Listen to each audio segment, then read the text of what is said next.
नमः पार्वती पते हर हर महादेव। हरे कृष्णा।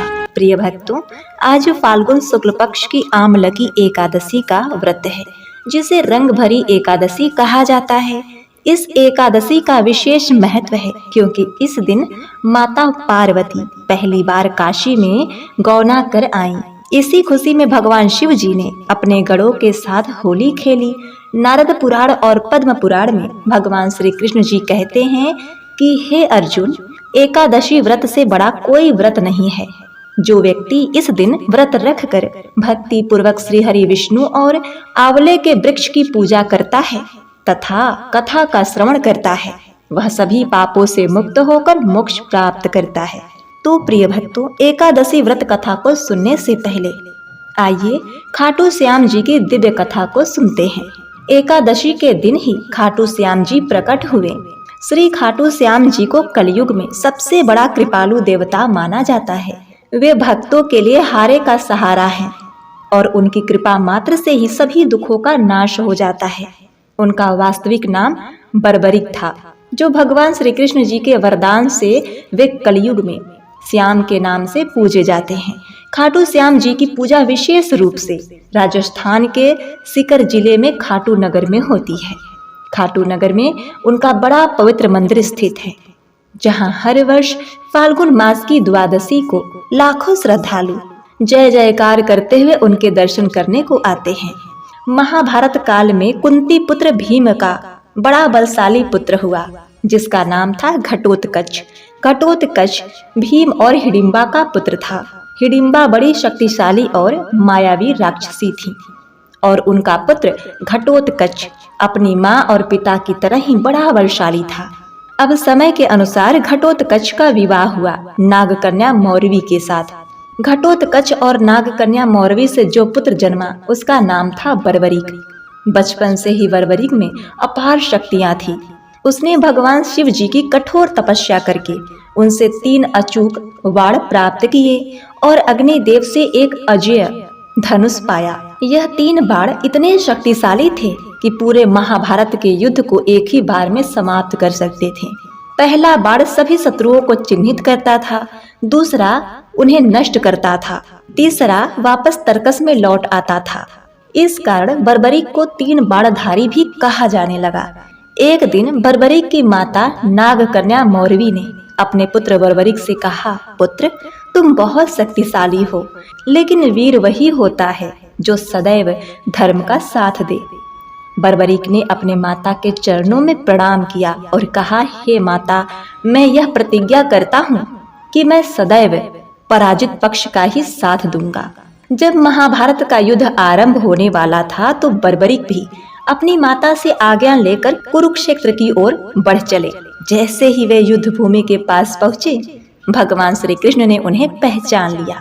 भगवान श्री कृष्ण ने एक ब्रह्मचारी साधु का रूप धारण करके उनके मार्ग को रोक लिया। श्री कृष्ण मुस्कुराते हुए बर्बरिक से पूछते हैं, वत्स, तुम कौन हो और युद्ध भूमि में किस उद्देश्य से जा रहे हो? बर्बरिक उत्तर देते हैं, हे भगवान, मैं घटोत्कच का पुत्र बर्बरिक हूँ और इस धर्म युद्ध में भाग लेने आया हूँ। श्री कृष्ण जी ने कहा, युद्ध में तुम किसका पक्ष लोगे? बर्बरिक ने कहा, मैंने प्रतिज्ञा की है कि मैं सदैव पराजित पक्ष का ही साथ दूंगा। श्री कृष्ण को बर्बरिक की यह प्रतिज्ञा सुनकर बड़ी चिंता हुई कि यदि बर्बरिक युद्ध में उतरते हैं तो वे निश्चय ही कौरवों का साथ देंगे, तो युद्ध का संतुलन बराबर बदलता रहेगा और यह युद्ध कभी समाप्त ही नहीं होगा। तब श्री कृष्ण ने कहा, वत्स, तुम्हारे पास तो केवल 3 ही बाण हैं, फिर तुम इतने आत्मविश्वास के साथ कैसे कह सकते हो कि तुम संपूर्ण युद्ध को समाप्त कर सकते हो? बर्बरिक ने कहा, हे ब्राह्मण देव, मेरे 3 बाण ही पर्याप्त हैं। पहला बाण सभी शत्रुओं को चिन्हित करता है, दूसरा बाण सभी शत्रुओं का नाश कर देता है और तीसरा बाण अपने आप तर्कस में लौट आता है। श्री कृष्ण जी ने परीक्षा लेने के लिए एक वृक्ष दिखाकर कहा, बर्बरिक, अगर ऐसा है तो इस वृक्ष के सभी पत्तों को निशाना बनाओ। बर्बरिक ने अपना पहला बाण छोड़ा, जिसने सभी पत्तों को चिन्हित किया। तब श्री कृष्ण जी ने चुपके से एक पत्ता तोड़कर अपने चरणों के नीचे छुपा लिया, लेकिन बाढ़ हवा में घूमकर उनके चरणों के आसपास ही मंडराने लगा। श्री कृष्ण मुस्कुराने लगे, बोले, अद्भुत, तुम्हारी शक्ति अनुपम है, लेकिन क्या तुम युद्ध में सचमुच भाग लेना चाहते हो? बर्बरीक ने कहा, हाँ, मैं अपनी प्रतिज्ञा पूरी करना चाहता हूँ। श्री कृष्ण गंभीर हो गए। उन्होंने सोचा कि यदि बर्बरीक युद्ध में उतरे तो परिणाम अराजक हो जाएंगे। उन्होंने बर्बरीक से एक अंतिम दान मांगने का निश्चय किया। श्री कृष्ण जी ने कहा, हे वत्स, मैं ब्राह्मण हूँ। ब्राह्मण यदि कुछ मांगे तो क्षत्रिय का धर्म है उसको देना। वत्स, क्या तुम मुझे दान में कुछ दोगे? बर्बरीक ने कहा, हे भगवान, हे ब्राह्मण देवता, मैं जन्मों जन्मों तक दान देने के लिए तैयार हूँ। आप जो चाहें मुझसे मांग सकते हैं। तब श्री कृष्ण जी ने कहा, मुझे तुम्हारा शीश चाहिए। बर्बरीक स्तब्ध रह गए। उन्होंने ध्यान से ब्राह्मण देवता को देखा और फिर भगवान श्री कृष्ण को वे पहचान गए। उनके स्वरूप को वे पहचान गए। वे समझ गए कि यह कोई साधारण ब्राह्मण नहीं, बल्कि स्वयं द्वारिकाधीश श्री कृष्ण जी हैं। उन्होंने सहर्ष अपना शीश दान करने की स्वीकृति दे दी। बर्बरीक हर्षित होकर बोले, हे प्रभु, हे दयानिधि, यदि आप स्वयं मुझसे मेरा शीश मांग रहे हैं तो मैं इसे सहर्ष अर्पण करता हूँ। लेकिन मेरी एक विनती है प्रभु, मुझे इस महायुद्ध को देखने का अवसर मिले। श्री कृष्ण जी ने कहा, तथास्तु, मैं तुम्हारे शीश को अमर कर दूंगा और तुम्हें इस युद्ध को देखने का सौभाग्य प्रदान करता हूँ। बर्बरीक ने अपना शीश अपनी तलवार से काटकर भगवान श्री कृष्ण को अर्पित कर दिए। श्री कृष्ण जी ने उनके शीश को एक ऊंची पहाड़ी पर स्थापित किया, जहां उन्होंने महाभारत का संपूर्ण युद्ध देखा। जब युद्ध समाप्त हुआ तब युधिष्ठिर ने श्री कृष्ण जी से पूछा, प्रभु, इस युद्ध में सबसे बड़ा योद्धा कौन है? भगवान श्री कृष्ण ने बर्बरीक के सिर की ओर इशारा किया और कहा, बर्बरीक से बड़ा योद्धा इस महाभारत और इस कुरुक्षेत्र में दूसरा कोई नहीं। इस युद्ध का सच्चा विजेता केवल बर्बरीक है। बर्बरीक ने हाथ जोड़ा और भगवान श्री कृष्ण से कहा कि इस युद्ध के सच्चे विजेता प्रभु आप ही हैं, क्योंकि आपकी लीला और सुदर्शन चक्र के बिना यह युद्ध कभी जीती ही नहीं जा सकती थी। प्रिय भक्तों, भगवान श्री कृष्ण जी ने बर्बरीक के त्याग से प्रसन्न होकर बर्बरीक से कहा, हे बर्बरीक, मैं आधा नाम यानी कि श्याम तुम्हें सौंपता हूँ। आज से संसार तुम्हें खाटू श्याम के नाम से जानेगी। तब से उनका नाम बर्बरीक के स्थान पर खाटू श्याम पड़ गया। स्थानीय लोगों के अनुसार पीपल के पेड़ के पास एक गाय प्रतिदिन अपने आप दूध देती थी। ऐसे में जब लोगों ने उस स्थान की खुदाई की तो वहां से बाबा श्याम जी का सिर निकला। बाबा खाटू श्याम का यह शीश फाल्गुन मास की 11 को प्राप्त हुआ था। इसीलिए बाबा श्याम का जन्मोत्सव भी फाल्गुन माह की 11 को मनाया जाता है। खुदाई के बाद ग्रामीणों ने बाबा खाटू श्याम जी का सिर चौहान वंश की नर्मदा देवी को सौंप दिया। उसके बाद नर्मदा देवी ने बाबा श्याम को गर्भगृह में स्थापित किया और जिस स्थान से बाबा श्याम का सिर निकाला गया था वहां एक श्याम कुंड बनाया गया। तो प्रिय भक्तगणों, श्री खाटू श्याम जी भक्तों के संकट को हरने वाले हैं, उनकी मनोकामनाओं को पूर्ण करने वाले हैं। उनकी शरण में आने से सभी दुख समाप्त हो जाते हैं। भक्त के जीवन में शांति, समृद्धि और सुख का आगमन होता है। तो ये थी खाटू श्याम जी की दिव्य कथा। प्रेम से बोलिए, हारे का सहारा बाबा खाटू श्याम हमारा। बोलिए श्री कृष्ण भगवान की जय। अब सुनिए आम लगी रंग भरी एकादशी व्रत की मुख्य कथा। युधिष्ठिर भगवान श्री कृष्ण से बोले कि भगवान, आपने मुझसे फाल्गुन महीने के कृष्ण पक्ष में आने वाली एकादशी, जिसे विजया एकादशी के नाम से जाना जाता है, उसका बहुत ही अच्छे व सरल रूप वर्णन किया। अब मैं आपसे विनती करता हूँ कि फाल्गुन माह के शुक्ल पक्ष में आने वाली एकादशी के बारे में मुझे कुछ जानकारी प्रदान करें, उसकी कथा सुनाने की कृपा करें। इस एकादशी का क्या नाम है, इसका विधान क्या है, इसका व्रत करने से किस प्रकार के फल की प्राप्ति होती है, सविधि पूर्वक बताइए। भगवान श्री कृष्ण जी ने युधिष्ठिर से कहा, हे राजन, फाल्गुन माह के शुक्ल पक्ष में आने वाली एकादशी को आम लगी एकादशी कहा जाता है। जो भी व्यक्ति इस एकादशी का व्रत करता है तथा आमलकी एकादशी व्रत कथा का पाठ करता है, उस व्यक्ति के जीवन के सभी पाप नष्ट हो जाते हैं। एकादशी के व्रत के करने से 1000 गायों का दान करने के समान पुण्य की प्राप्ति होती है। हे राजन, अब मैं आपको उस कथा के बारे में कहूँगा जो महर्षि वशिष्ठ जी ने राजा मानधाता को सुनाई थी। राजा मानधाता ने ऋषि वशिष्ठ जी से कहा, हे ऋषिवर, कृपया मुझ पर कृपा करें। एक ऐसी व्रत कथा कहिए जिसको केवल सुनने मात्र से ही मेरा उद्धार हो जावे। इस पर ऋषि वशिष्ठ ने कहा, हे मान्यवर, सभी व्रतों में से सबसे उत्तम तथा अंत में मोक्ष प्रदान करने वाली केवल आमलकी एकादशी ही है। यह एकादशी फाल्गुन माह के शुक्ल पक्ष की तिथि को आती है। एक वैदिश नाम का राज्य था। उस राज्य में ब्राह्मण, क्षत्रिय, वैश्य तथा शूद्र चारों वर्णों के लोग बहुत ही आनंद के साथ रहते थे। उस नगरी में हमेशा केवल वेदों की ध्वनि ही सुनाई देती थी तथा पाप, द्वेष आदि उस राज्य में कुछ नहीं था। उस राज्य के शासक का नाम चैत्र रथ था। वह राजा बहुत ही विद्वान तथा धार्मिक था। उस राज्य में कोई भी व्यक्ति गरीब या कंजूस नहीं था। वहाँ की एक बात बहुत ही अद्भुत थी। उस नगर के संपूर्ण लोग केवल भगवान विष्णु के भक्त थे तथा सभी लोग एकादशी व्रत का उपवास करते थे। एक बार जब फाल्गुन माह के शुक्ल पक्ष की आमलकी एकादशी आई तो उस राज्य के राजा, उनकी प्रजा तथा सभी लोगों के द्वारा इस एकादशी का बहुत ही उत्साह के साथ उपवास किया गया। उसके पश्चात राजा अपनी संपूर्ण सेना के साथ मंदिर गए। वह मंदिर जाकर कुंभ स्थापित करके धूप, नैवेद्य, पंचरत्न इत्यादि से आंवले के वृक्ष का पूजन करने लगे। इसके बाद इस प्रकार से स्तुति करने लगे, हे धात्री, आप ब्रह्म स्वरूप हो, आप ब्रह्मा जी के द्वारा उत्पन्न हुए हो तथा समस्त पापों का नाश करने वाले हो। कृपा करके मेरा अर्घ को स्वीकार करें। आप भगवान श्री रामचंद्र जी के द्वारा समर्पित हैं। मैं आपसे यह प्रार्थना करता हूँ कि आप मेरे सभी पापों को नष्ट कर दें। इसके पश्चात सभी नगरवासियों ने उस मंदिर में रात्रि को जागरण किया। रात के समय उस मंदिर में एक बहेलिया आया जो कि बहुत पापी तथा दुराचारी प्रवृत्ति का था।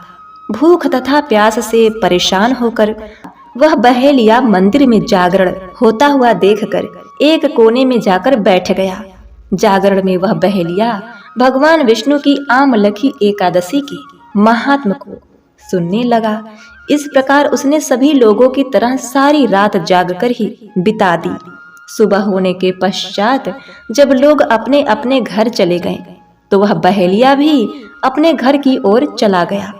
घर पहुंचकर उसने भोजन किया तथा कुछ समय के पश्चात ही उस बहेलिया की मृत्यु हो गई। किंतु आमलकी एकादशी का महात्म सुनने तथा सारी रात जागरण करने के कारण उसने राजा विदुरथ के घर में जन्म लिया एवं उसका नाम वसुरथ रखा गया। जब वह युवा हुआ तो वह उसकी चतुरंगिनी सेना के साथ तथा धन धान से युक्त होकर 10,000 गांवों का पालन पोषण करने लगा। उसका तेज सूर्य के समान था, कांति में वह चंद्रमा के समान, वीरता में भगवान विष्णु की भांति एवं क्षमा में पृथ्वी के समान था। वह बहुत ही धार्मिक, कर्मवीर तथा भगवान विष्णु का बहुत बड़ा भक्त था। वह अपनी प्रजा का समान रूप से भरण पोषण करता था।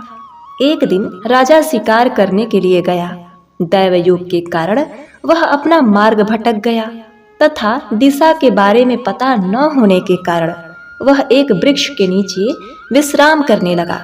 कुछ समय के पश्चात उस स्थान पर स्थानीय पहाड़ी मलेक्ष आ गए तथा राजा को अकेला पाकर मारो मारो तेज आवाज में बोलते हुए राजा की ओर दौड़े।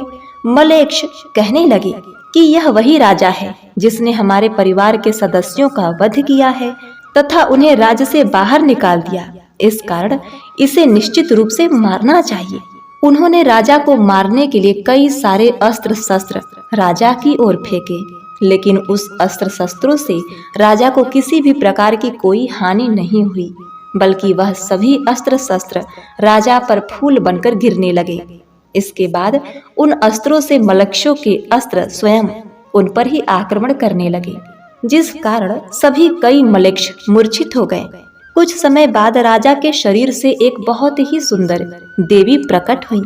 उन्होंने उन सभी मलेक्षों का वध कर दिया। जब राजा उठा तो उसने सभी मलेक्षों को मरा हुआ पाया तथा वह कहने लगा कि इस वन में मेरा ऐसा कौन सा हितैषी है जिसने मेरी सहायता की। वह ऐसा विचार कर ही रहा था कि कुछ समय बाद आकाशवाणी हुई, हे राजा, इस संसार में भगवान विष्णु के अलावा और कौन है जो तेरी सहायता कर सकता है। यह आकाशवाणी सुनकर राजा अपने राज्य लौट गया तथा सुख के साथ अपना राज्य करने लगा। महर्षि वशिष्ठ ने आगे कहा, हे राजन, यह सब आमलकी एकादशी के व्रत का प्रभाव था। जो मनुष्य एक भी आमलकी एकादशी का व्रत करता है वह प्रत्येक कार्य में सफल होता है और अंत में वैकुंठ धाम को पाता है। तो प्रेम से बोलिए, ओम नमो भगवते वासुदेवाय नमः।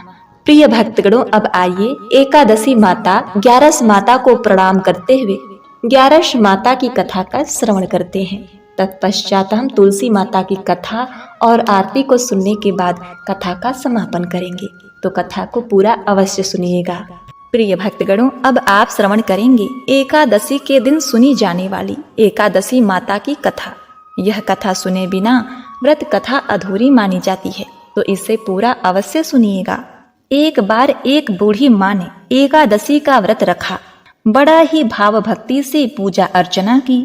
उन्हें वृद्धावस्था में क्या बाधा थी, वो तो अपने पुत्र पौत्रों की सुख सुविधा के लिए व्रत किया करती थी। वे दिन भर तो जरा कठोर मन करके अपनी प्यास को रोके रहीं और दिन में ब्राह्मणों को मिट्टी के पात्र में भरकर पानी और ऋतु फल दान दिए। दोना भर भर के चीनी और दही वितरण किया। उन्हें गर्मी के कारण बहुत बेचैनी हो रही थी। इस कारण वे बहुत देर तक पानी में पड़ी रहीं, मुंह धोती रहीं। तब कहीं थोड़ा बहुत धैर्य बंध पाया। धूप तो तेज पड़ ही रही थी, इस कारण बार बार मुंह सूख रहा था। बहुत बेचैनी हो रही थी। एक तो बुढ़ापा और दूसरा यह भयंकर गर्मी। वृद्धावस्था की स्थिति तो कुछ दूसरे ही प्रकार की होती है। जैसे तैसे रो धो करके दिन कट पाया। अब पहाड़ सी रात सामने थी। उनका कटना बड़ा ही कठिन दिखाई दे रहा था। खटिया पर पड़े पड़े शांति नहीं मिल रही थी। वे बार बार करवट बदल रही थी। अनेक बार वे बाहर जाती और भीतर आती। उन्हें घर के अंदर शांति नहीं थी। वे खटिया पर पड़ी पड़ी एकादशी माता का स्मरण करती रहीं। वे कहती रहीं कि हे माता जी, आप मेरी लाज रखिएगा। आप ही मुझे शांति दे दीजिएगा, जिससे मैं यह व्रत कर सकूं और यह पहाड़ सी रात शांति पूर्वक व्यतीत हो सके। प्यास के कारण बूढ़ी माँ की बेचैनी तो बढ़ ही रही थी।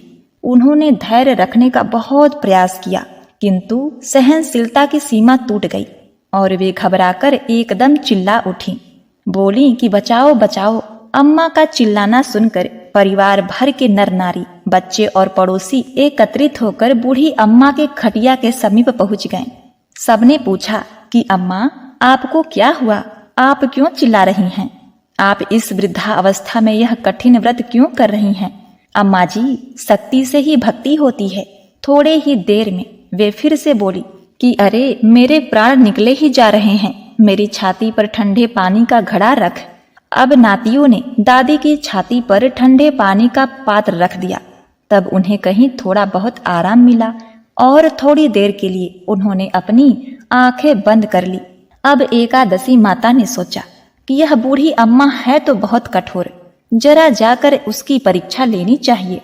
वे आधी रात को मुर्गा बनकर टेर लगाने लगी। मुर्गा की आवाज सुनकर दादी जल्दी से उठी और बाहर जाकर आसमान की ओर देखा। किंतु आसमान में कहीं उन्हें प्रातःकालीन तारा नजर नहीं आया। वे सोचने लगी, यह मुर्गा क्यों और कैसे बोल गया? उन्हें प्यास तो लग ही रही थी।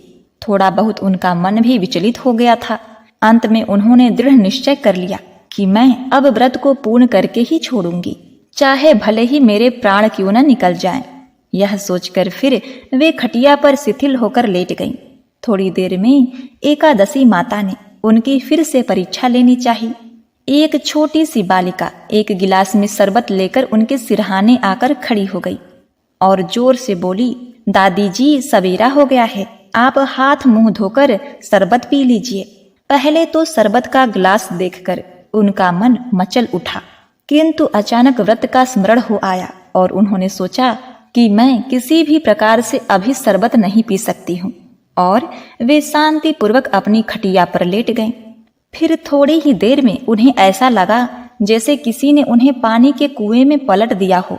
वे बड़ी देर तक हाथ पैर चलाती रहीं, किंतु उन्होंने अपने मुंह में एक बूंद भी पानी जाने नहीं दिया। वे दृढ़ता पूर्वक अपना व्रत पालन करती रहीं।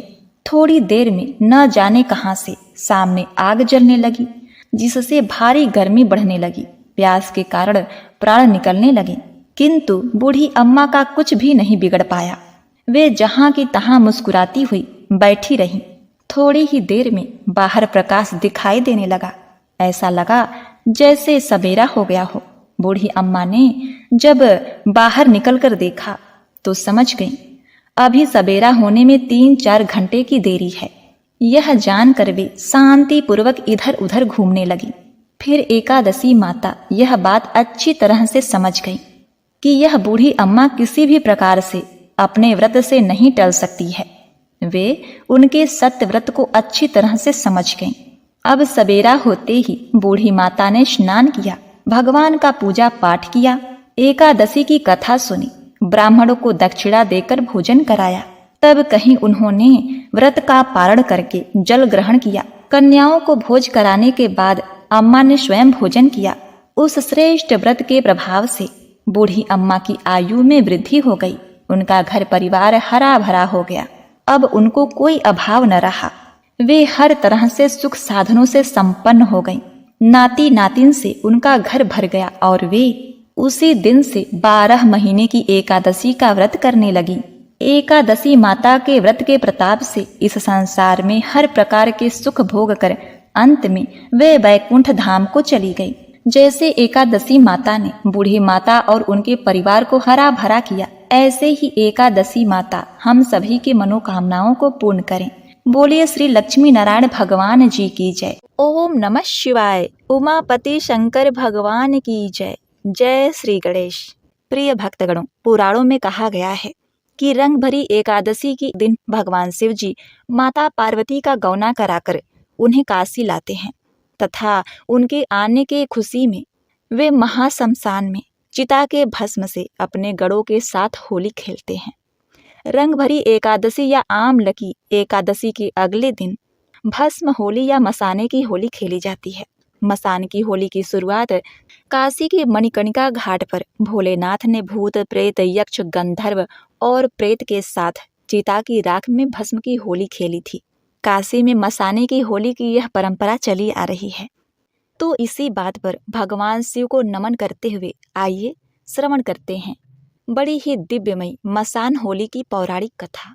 शिव पुराण के अनुसार जब भोलेनाथ माता पार्वती को गौना कराकर वापस कैलाश ले जा रहे थे, तब भगवान शिव जी के गण और देवताओं ने फूल और रंगों से होली खेली, किंतु शमशान में स्थित दूत और भूत, अघोरी और प्रेत आत्माएं इस खुशी से वंचित रह गए थे। तब शिव जी ने आमलकी एकादशी के अगले ही दिन गाजे बाजे के साथ उनका दुख दूर करने के लिए शमशान पहुंच गए और जलती चिताओं के बीच राख से होली खेली। उसी समय महादेव जी को एक बार बिना कारण एक चिता को प्रणाम करते देखकर माता पार्वती ने पूछा, हे प्रभु, आप किसको प्रणाम करते हैं? शिव जी ने पार्वती जी से कहा कि हे देवी, जो मनुष्य एक बार राम राम कहता है उसे मैं 3 बार प्रणाम करता हूँ। इसके बाद पार्वती जी ने शिव जी से पूछा, तो प्रभु, आप शमशान में क्यों जाते हैं और ये चिता की भस्म शरीर पर क्यों लगाते हैं? उसी समय वहां एक शव अंतिम संस्कार के लिए लाया गया। लोग राम नाम सत्य है कहते हुए शव को ला रहे थे।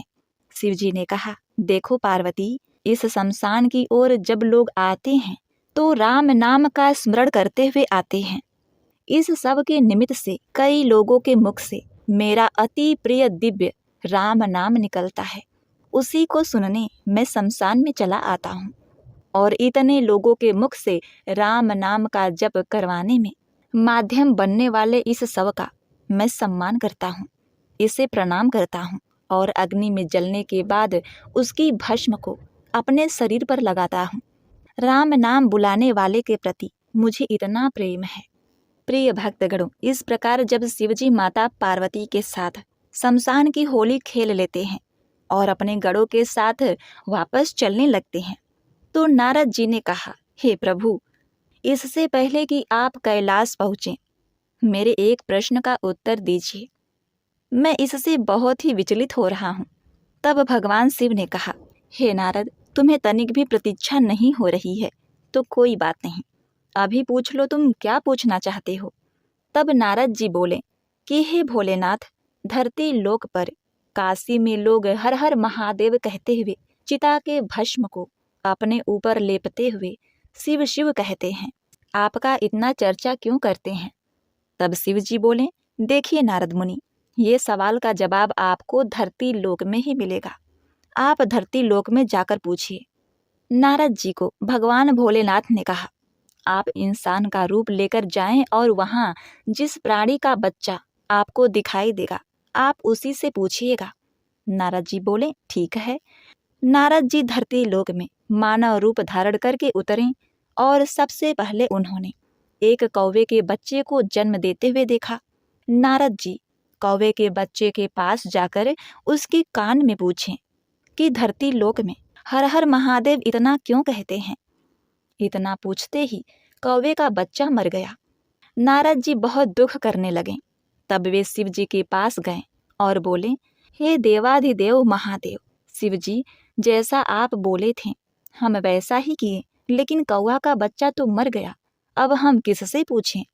तो भगवान भोलेनाथ ने कहा कि नारद जी, आपको इस सवाल का जवाब धरती लोक में ही मिलेगा, आप धरती लोक में ही जाकर पूछिए। अब नारद जी फिर धरती लोक में मनुष्य रूप में गए।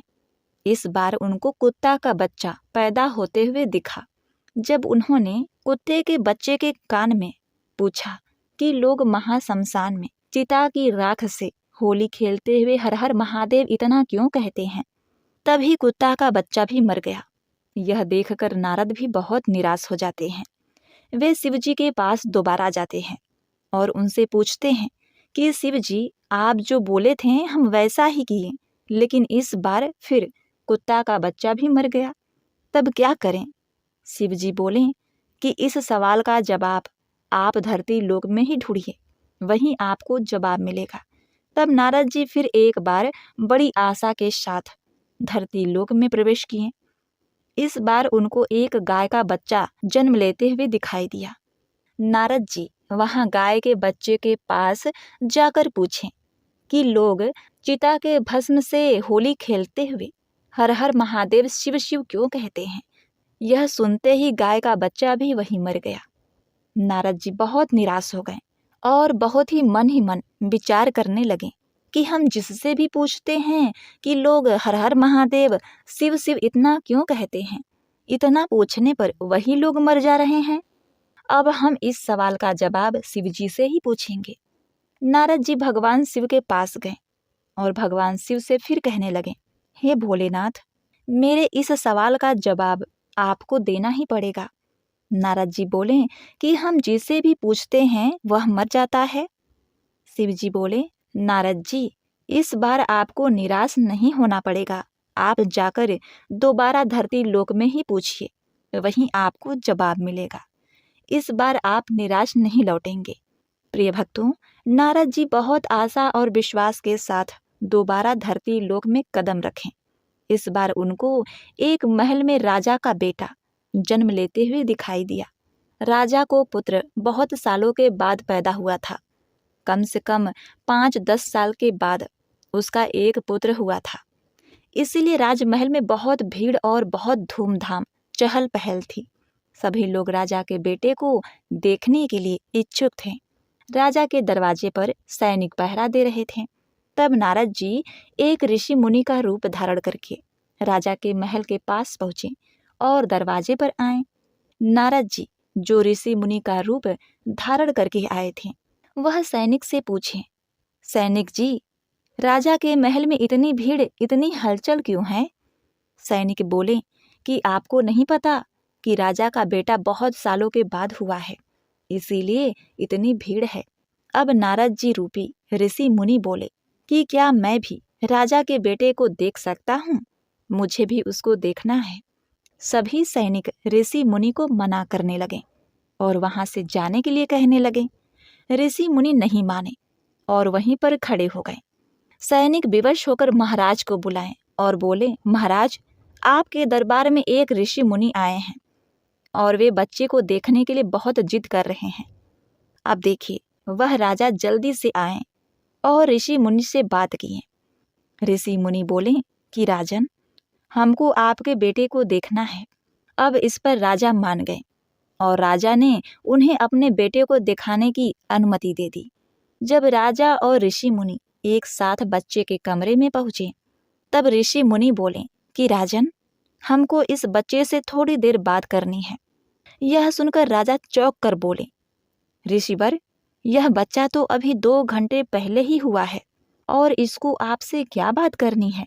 ऋषि मुनि रूपी नारद जी बोले कि देखिए राजन, हम इस बच्चे की तलाश में यहाँ पर आए हैं। हमको इसके कान में कुछ कहना है। अब राजा बहुत सोचने के बाद बोले, ठीक है ऋषिवर, आप इस बच्चे से अकेले में बात कर सकते हैं। अब राजा अपने सैनिक और सभी लोगों के साथ कमरे से बाहर निकल गए और कमरे का दरवाजा बंद कर दिया। अब देखिए, इधर नारद जी अपने असली रूप में आकर बच्चे के पास जाकर बच्चे के कान में बोले कि धरती लोक में लोग हर हर महादेव क्यों कहते हैं, लोग शिव शिव क्यों कहते हैं? तब वह बच्चा उठकर बैठ गया और बोला कि नारद जी, आप यह सवाल जब हम कौवा का रूप में जन्म लिए थे उस समय हमसे पूछे थे। उस जन्म में हमको मुक्ति मिल गई।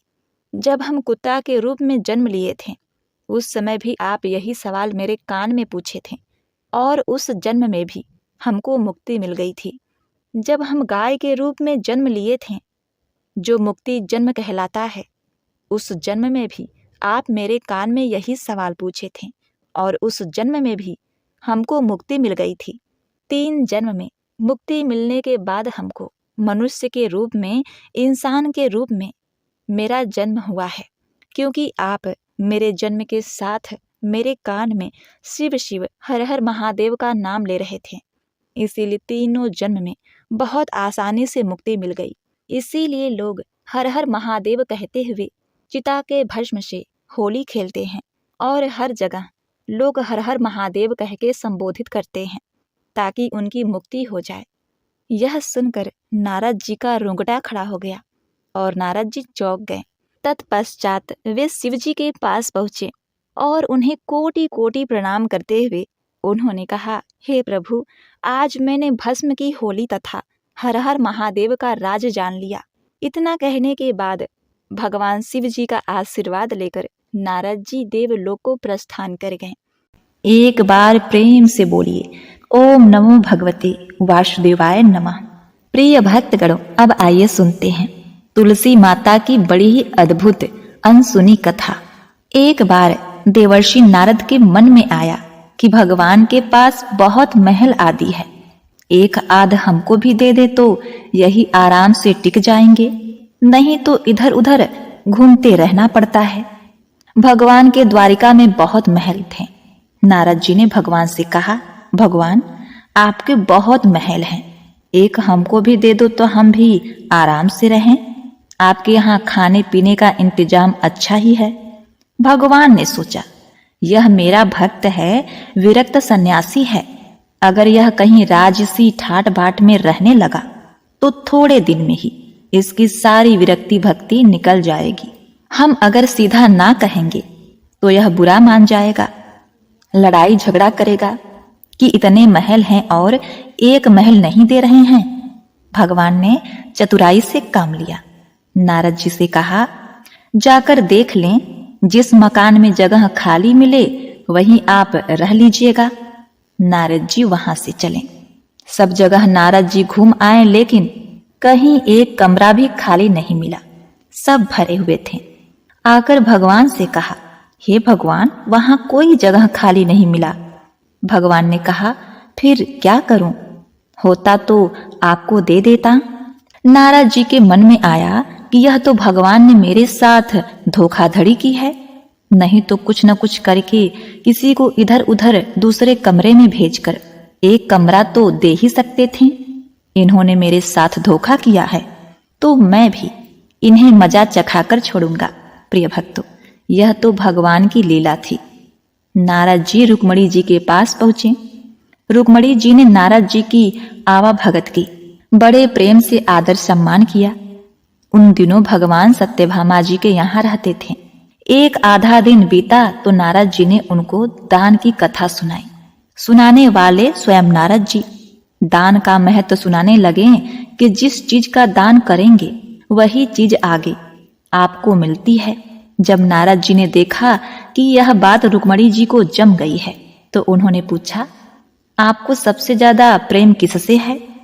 रुक्मणी जी ने कहा, यह भी कोई पूछने वाली बात है, मुझे भगवान श्री हरि से अत्यंत प्रेम है। कहने लगे, फिर आपकी यह इच्छा होगी कि अगले जन्म में वे आपको ही मिले? रुक्मणी जी बोली, इच्छा तो यही है। नारद जी ने कहा, इच्छा है तो फिर दान कर दो, नहीं तो नहीं मिलेंगे। आपकी सौत भी बहुत हैं और उसमें से किसी ने पहले दान कर दिया तो उन्हें मिल जाएंगे। इसीलिए दूसरे के करने से पहले आप भगवान को हमें दान कर दें। रुक्मणी जी को बात जच गई। उन्होंने सोचा कि जब जन्म जन्म में भगवान मिलेंगे तो दान तो कर देना चाहिए। रुक्मणी से नारद जी ने संकल्प करा लिया। अब क्या था, नारद जी का काम बन गया। वह सीधे सत्यभामा जी के महल पहुंच गए और भगवान से कहा, हे भगवान, उठिए और चलिए मेरे साथ। भगवान ने कहा, कहाँ चलना है, क्या बात हुई? नारद जी ने कहा, बात कुछ नहीं, आपको मैंने दान में लिया है। आपने एक कोठरी भी मुझे नहीं दी, तो मैं आपको ही सन्यासी बनाकर पेड़ के नीचे सुलाऊंगा।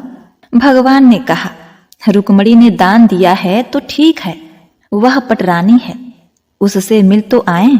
भगवान ने अपने सारे गहने, गाठे, रेशम के कपड़े सब खोलकर सत्यभामा जी को दे दिए और वल्क वस्त्र पहनकर, भस्मी लगाकर और कमंडल लेकर वहां से चल दिए। उन्हें देखते ही रुक्मणी जी के होश उड़ गए। पूछा, क्या हुआ भगवान? भगवान ने कहा, पता नहीं, नारद कहते हैं कि आपने मुझे दान में दे दिया है। रुक्मणी ने कहा, लेकिन वे कपड़े गहने कहाँ गए? उत्तम केसर को छोड़कर यह भस्मी क्यों लगा ली? भगवान ने कहा, जब दान दे दिया तो मैं उनका हो गया, इसीलिए अब वे मुझे सन्यासी बनाएंगे। रुक्मणी जी ने कहा, मैंने इसलिए थोड़े ही दिया था कि ये ले जाएं। भगवान ने कहा, तब किस लिए दिया था आपने हमें दान में? दान तो इसीलिए दिया जाता है ना कि उसको अपने साथ ले जाए। अब रुक्मणी जी को होश आया कि यह तो गड़बड़ मामला हो गया। रुक्मणी जी ने कहा, नारद जी, यह आपने मेरे से पहले नहीं कहा था। अगले जन्म में मिलेंगे तो मिलेंगे, अब तो हाथ से ही खो रहे हैं। नारद जी ने कहा, अब जो हो गया सो हो गया, अब मैं इन्हें ले जाऊंगा। रुक्मणी जी बहुत ही रोने लगी। तब तक हल्ला गुला मचा और सब रानियां वहां इकट्ठी हो गईं। सत्यभामा, जामवंती सब समझदार थीं। उन्होंने कहा, भगवान, एक रुक्मणी के पति थोड़े ही हैं, इसीलिए रुक्मणी को सर्वथा दान का अधिकार नहीं हो सकता। हम लोगों का भी अधिकार है।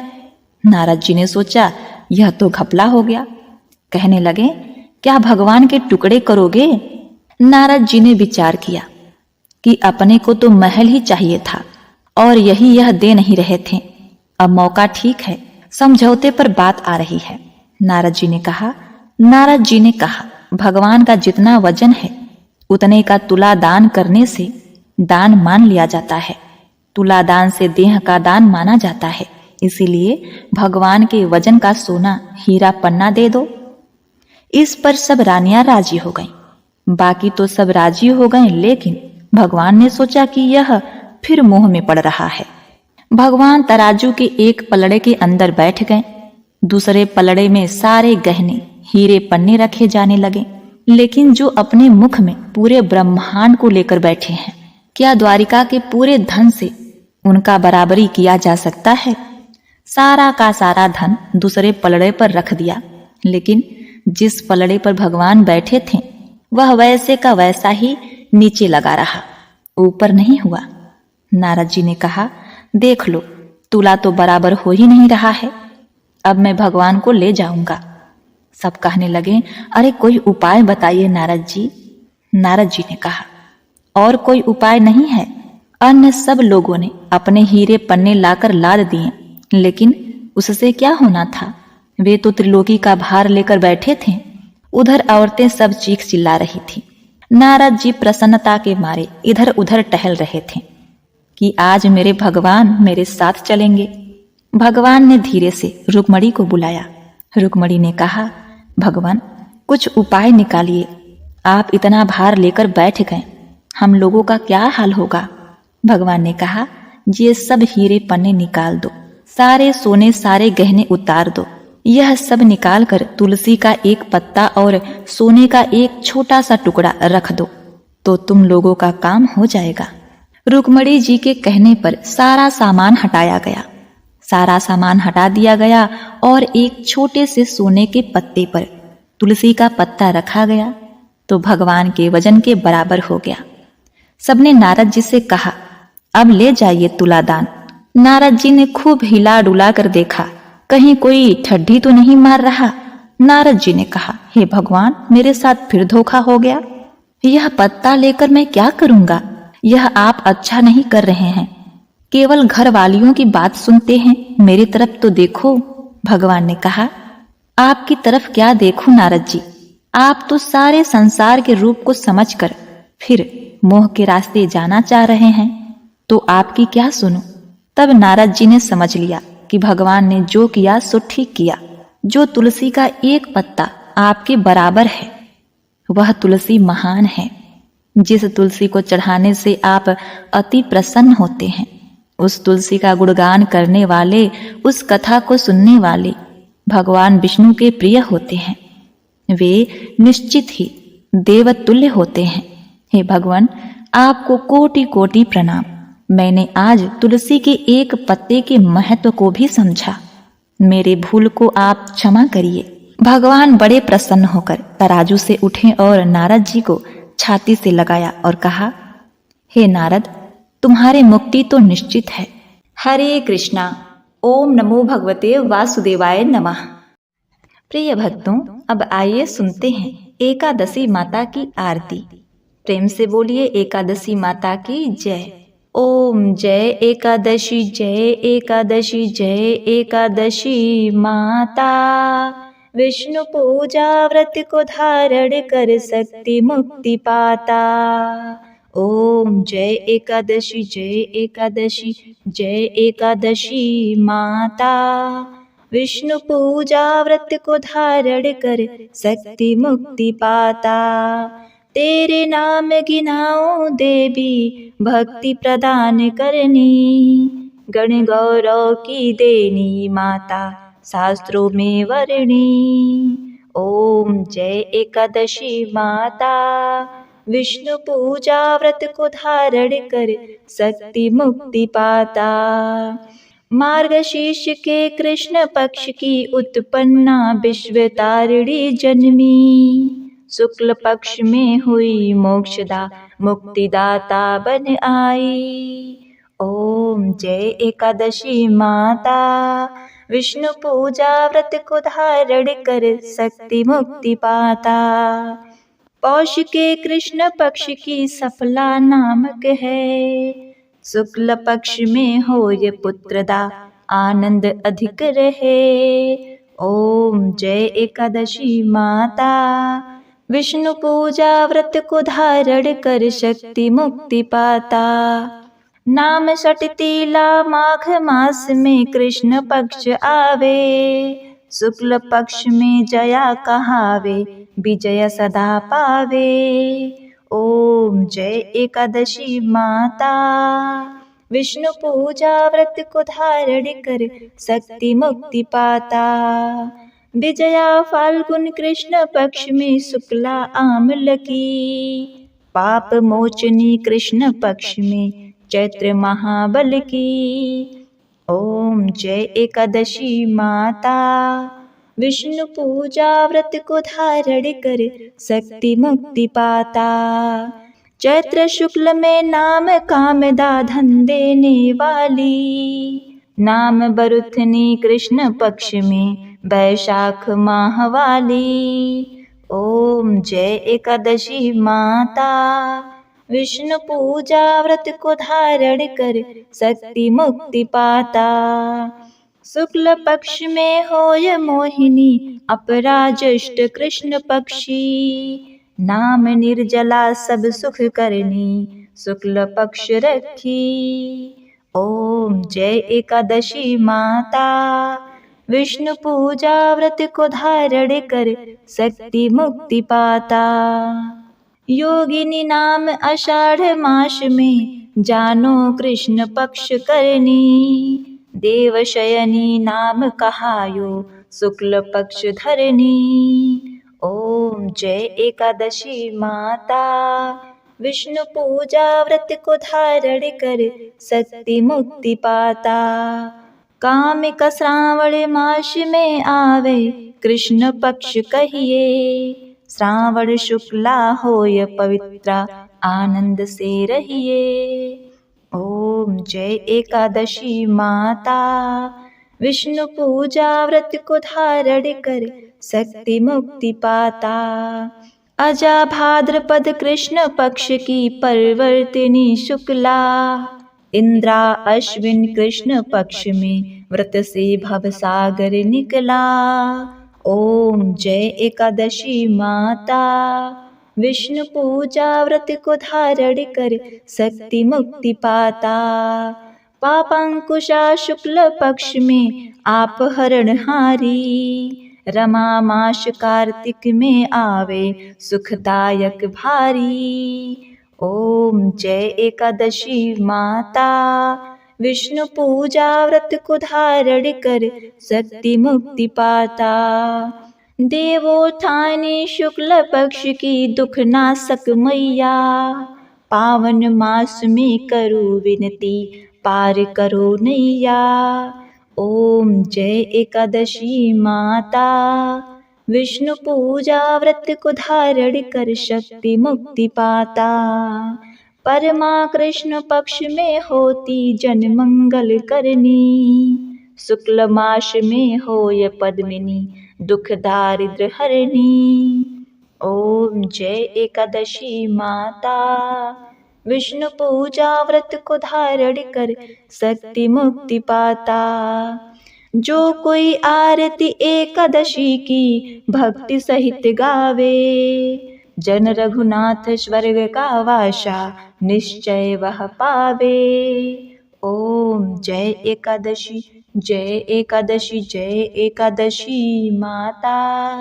विष्णु पूजा व्रत को धारण कर शक्ति मुक्ति पाता। ओम नमो भगवते वासुदेवाय नमः।